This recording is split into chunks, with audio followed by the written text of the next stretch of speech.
You know, when I was younger, I used to fight a lot. Not just in my neighborhood, but other places. You know, fight old friends out. You know, some dudes want to fight me because I'm in their neighborhood. You know, shit like that. But I try to tell my son now how to redirect his energy or or think about what he could do before he fights someone or someone makes him mad or he seek revenge. No, stuff like that. So, like later in my life, I started doing shit that was really fuck with people. Like this dude used to stay next door to me when I was younger. Actually, he was like a brother, and he was selling his car. So for 2,000, I gave him 1,000 on it. That next week, I saw another nigga driving a car. I'm like, what the fuck? This the car I'm trying to get. This the car I'm trying to buy. He sold the car. Never give me my money back. Like, I always had a problem with that. So, what I did all during the years, I started fucking up his car. Like, busting his windows out and I used to shit in a jar and pee in it and let it sit in the sun. Like, this was during the summertime. No joke. I'm serious. Because I didn't want to kill him. I just wanted to fuck him up where he knowing me, but he don't know it's me. But he just knows the situation was sickening. So, during the summer, I would shit in a pickle jar, piss in it, put the tight on, super tight, let it sit outside for like 2 weeks, hot and everything. Bust his window out and pour the shit all over his seats and everything. He never knew it was me at all. Now, so that was the first time. You know, after that, I got older, I moved. So every time I would see him over in the area, I would fuck up his car because I felt like if you owe me $1,000 and I keep fucking up your car, you're gonna keep spending your money, and eventually your insurance company is gonna drop you. You know, it didn't have to be that way. You just could have. You don't keep a person money. That's not how you do business. You never. I'm younger than you, and I look up to this dude like he was a brother. You do shit like that, and basically you said fuck me. I'm not paying you back. You just took my money.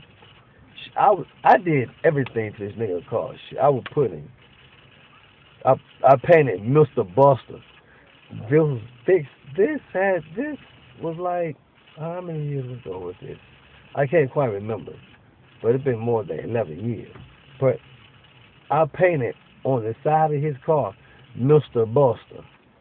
No, Mr. Buster had a slice of pizza, and I smashed it right there. All that shit on the side of his car. So I drove off. I was just coming to visit my mom, you know. So anytime I saw him over here, I would fuck him up. One day I fucked him up so bad that I went in his car. He had his wallet. He had his wallet, cell phone, and everything in there.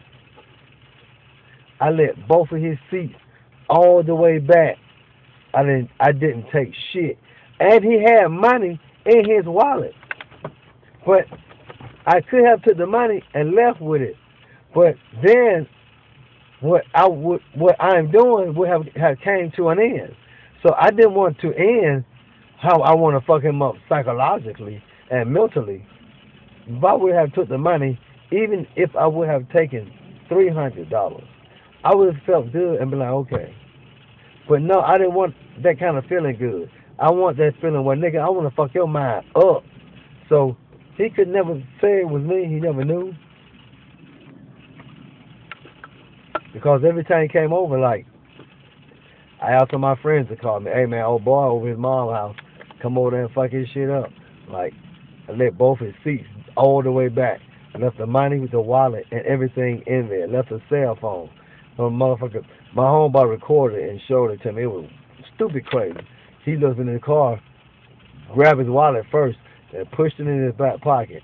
Then grabbed it back out, opened it to see what the money in there, counted the money, put it back in his wallet, put the wallet back in his pocket, looked at his cell phone, walked around his car, with both car doors open, looking at his car seats, scratching his head trying to figure out why the fuck nobody stole my shit, but they let both of my car seats back. You know, I would do shit like that. One time I stole that nigga blinker off his, out in the inside of the car. You know, just the blinker. I don't know what happened in that situation, but I know that he had to say somewhere during that time when he was driving, like, who in the fuck would take a nigga blinker? Like, see, it's not about that $1,000 because I was cool with that. I just feel like if you do some fuck shit, why end with my fucktivity? I'm not gonna let that fuck up my creativity for fucktivity. That wouldn't be right. I'm on some fucktivityness. And that's what I gave him, some straight fucktivityness. Because if you want to do fuck shit and say fuck me and not pay me my money back, if I kill you, I'm going to jail. So why not just keep fucking your mind up where I can't go to jail? No, they're not going to fuck me up for going to jail. So that's what shit I would do. Always would fuck him up. Motherfucker had a motorcycle. When he came back outside, I stuck a cucumber in the spokes area. And on the seat, I just put some mayonnaise on the front. I just laid mayonnaise on there and put a piece of cheese on top of the mayonnaise and left. Motherfucker to this day probably gotta be like, who in the fuck would do some straight ill crazy shit? One day the motherfucker drove over here. I pulled his windshield wiper back and had a dead squirrel in that bitch. And when he came outside the next day, I know his mind had to be fucked up. Like, who in the fuck would put a dead squirrel on my windshield wiper with a note saying, happy birthday? It wasn't that nigga's birthday. It was just some shit to do. I want to confuse your motherfucking ass. Fuck that. I want to kill your ass mentally. Physically, I don't. I want your ass to be here. I just want to just straight fuck with your head. And that's what I would do. And that's what I had did.